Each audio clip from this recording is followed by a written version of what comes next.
I'm writing to tell you something about the panel I've made for a dear friend Paul, who died in August 1989.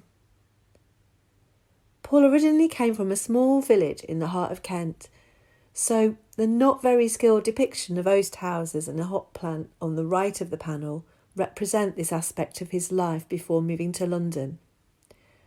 I've placed his name and the dates of birth and death centrally as an affirmative statement of his life, while emphasising the cruel way that AIDS cut short the potential of what his life could have been. The bright colours, though, emphasise what a lovely person Paul was and what a privilege it was to know him and be his friend.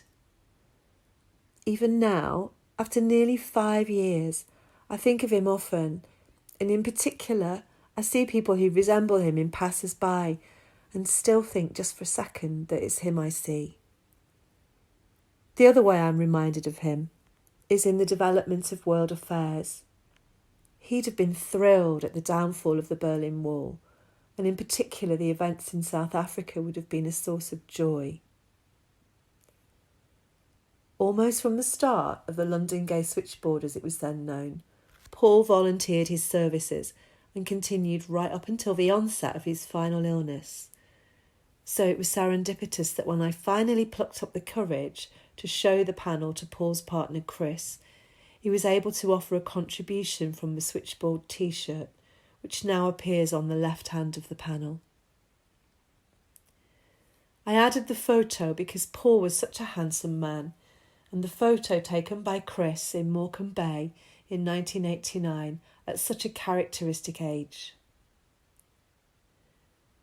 Paul loved Christmas, and he built up a tradition of holding riotous Christmas parties which he would plan with meticulous care, and to which would be invited his closest friends, so the party hat and cracker represent that side of his personality. The flower and strip of Provençal material are my own contributions. Paul loved flowers, and this one has travelled all the way from Kent, where I spent several lovely holidays.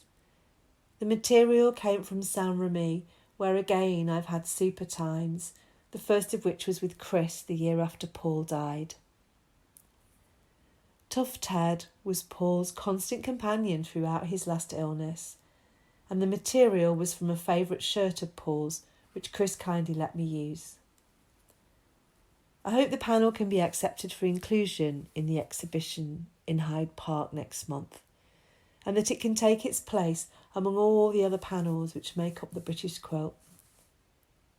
I enclose a small contribution towards the organisation and thank you for all you are doing to remember those who have died from AIDS and to help others understand the loss we feel. With love, Linda.